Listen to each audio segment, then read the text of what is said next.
নমস্কার বন্ধুরা, জয় জগন্নাথ। জয় জগন্নাথ নেই একটা বড় ওয়ার্ড। জয় জগন্নাথ, আমাদের মহাপ্রভু জগন্নাথ। মহাপ্রভু জগন্নাথকে নিয়ে আজকে পুরো ভিডিওটাতে প্রথমে আমি একটা কথা বলে নিই। জগন্নাথ মানে তার সাথে রিলেটেড হচ্ছে রথযাত্রা। একদম রথযাত্রা মানে এমন একটা লীলা আছে, এখানে মহাপ্রভুর লীলা হয়। এটা শুধু উৎসব না, একটা ভালোবাসা, অভিমান, পুনর্মিলনের জন্য এটা আমরা চিরন্তন এটাকে মনে রাখি। এতগুলো ওয়ার্ড বললাম, ভারী ভারী ওয়ার্ড। এর সাথেই জড়িত আছে একটা আমাদের উৎসব জগন্নাথে, সেটা হচ্ছে হীরা পঞ্চমী। কি হীরা পঞ্চমী জিনিসটা কি? হীরা পঞ্চমীর সাথে রিলেটেড আছে কিছু প্রশ্ন। কেন মা লক্ষ্মী স্বয়ং জগন্নাথের ওপর রাগ করেছেন? কেন মা লক্ষ্মী প্রভুর সেই নন্দীঘোষ যে রথ, সে রথের যে কোনো অংশ প্রতীকী হিসাবে ভেঙে নিয়ে গেছে, সেই নিয়ে কিন্তু আজকে পুরো ভিডিওটা। চলে আসুন, শুরু করি প্রথম থেকে। ফার্স্ট হচ্ছে রথযাত্রার দিন, যেদিনকে শ্রী জগন্নাথ যাচ্ছে বড়দা বলভদ্র এবং তার বোন সুভদ্রা সাথে সে ধুমধাম করতে, ভক্তদের চিৎকার উল্লাসের সাথে সাথে সে বেরিয়ে পড়েছে গুন্ডিচা মন্দির। হাজার হাজার ভক্ত তার সাথে পা মিলাচ্ছে, দড়ি টানছে, জগন্নাথই হচ্ছে। কিন্তু এদিকে জগন্নাথ যাচ্ছে, বলভদ্র যাচ্ছে, মাতা সুভদ্রা যাচ্ছে। তার স্ত্রী কিন্তু থেকে গেল সে মূল মন্দির। মা লক্ষ্মী এবার ও ফিরে আসার অপেক্ষায় দিন করছে।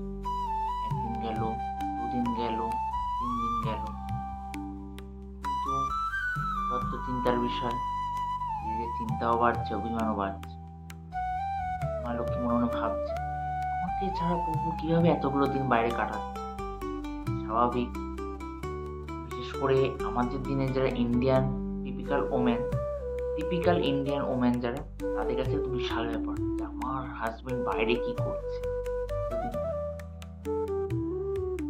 যারা ভিডিওটা দেখছে তারা তো এই ওয়ার্ডটা শুনে খুব চিন্তিত হবে, ভাববে যে সে তো ন্যাচারাল ওয়ার্ড।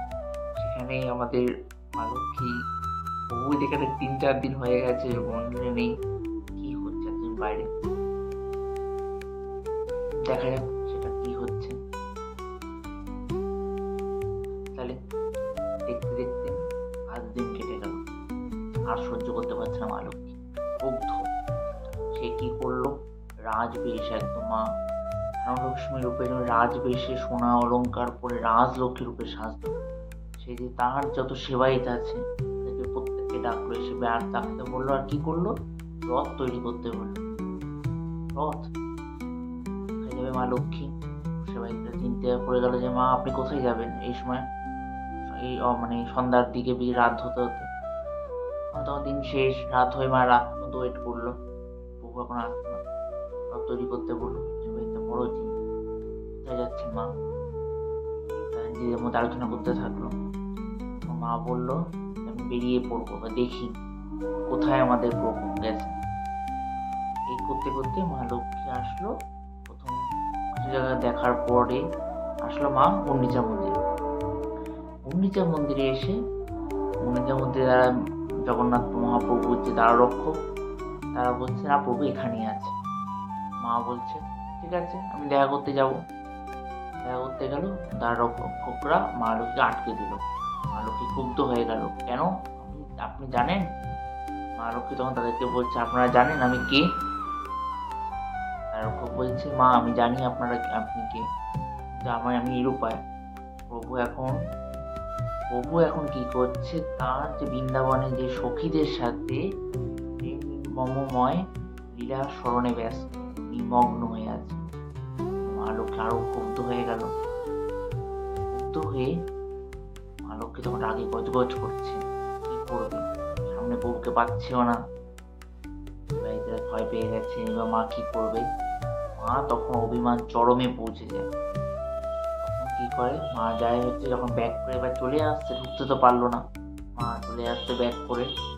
স্বাভাবিক এই জিনিসটা, রাগ হওয়াটা একদমই ন্যাচারাল। এটা চিন্তায় পড়ে মা তখন এবার ব্যাক করছে। তখন ব্যাক করার সময় মা তখন সামনে দেখতে পায় প্রভু সেই নন্দীঘোষ রথ। মা তখন কি করে, নন্দীঘোষ রথের যে ভেঙে ফেলে কোনো একটা অংশ, সেটা কোনো যে নির্দিষ্ট কোনো অংশ নেই, কোনো কিন্তু পুরাণে কোনো ব্যাখ্যাই দেয় না যে কোন অংশ ভেঙে, প্রতি কিছু অংশ ভেঙে সে কাঠটা নিয়ে সে চলে যায়, ব্যাক করে চলে আসে। এইবার ব্যাক করে যখন চলে আসে, এইবার কিন্তু আসল লীলা খেলা। লীলাটা কি, এই যে ব্যাক করে চলে আসে, এবার তো প্রভু তারপরে তখন কয়েকদিন পরে উল্টো রথের টাইমে প্রভু ব্যাক করে আসলো। ব্যাক করে আসার পর প্রভু এবার মন্দিরে ঢুকতে গেছে, বলভদ্র ঢুকে গেছে, সুভদ্রা ঢুকে গেছে, প্রভু আর ঢুকতে কিন্তু পারছে না, বাইরেই আছে। প্রভু তখন মায়ের জন্য এক প্রসাদ নিয়ে যায়। সেই প্রসাদ কি? প্রসাদ হচ্ছে রসগোল্লা। সেই রসগোল্লা নিয়ে প্রভু মায়ের কাছে যায় মিষ্টি মুখ করাবে। মা তো আর ভুলে না, যতই প্রভু বলে যে আমায় ক্ষমা করো, আমায় ক্ষমা করো, আমি ভুল করেছি, আর ক্ষমা করে না। প্রভু তখন রসগোল্লা নিয়ে মাকে খাওয়াতে যায়। মাও দুবার বলে খাবো না, তিনবার বলে খাবো না, আসবে চতুর্থবার মা রাজি হয়, প্রভুকে ক্ষমা করে। আসলে এটা হচ্ছে রাগ না, অভিমান। এটা হচ্ছে ভালোবাসা থেকে অভিমান আসে। সম্পর্কে গভীরতা যে প্রমাণটা, সেটা হচ্ছে এই যে পূর্ণ যে সম্পর্ক, যে পূর্ণতা ভালোবাসা থেকে আসে।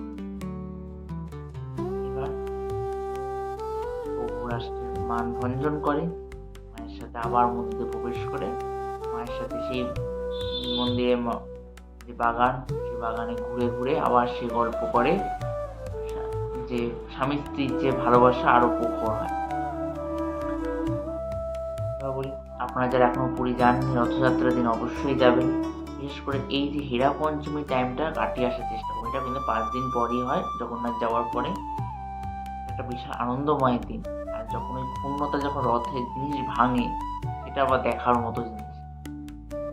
তারপরে যখন প্রভু যখন ব্যাক করে আসে, রথের পরের দিনকে প্রভু সন্ন্যবেশ হয়, তারপরের দিন অধ্যপনা হয়, তারপরের দিনকে প্রভু নীলাদ্রি যাতে রসগোল্লা নিয়ে মন্দিরে প্রবেশ করে। এক ব্যাপক আনন্দের দিন, কাটিয়ে আসবে।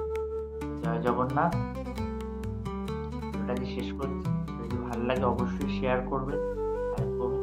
এবং কালকে আমাদের ভিডিওটা আমি যখন পোস্ট করবো, সেদিনকে যে উল্টো রথ থাকবে, যদিও ভিডিওটা আরো বেশি শেয়ার করুন, কারণ উল্টো রথের টাইমে এটা জানাটা খুব দরকার যে এমন জিনিসটা কি।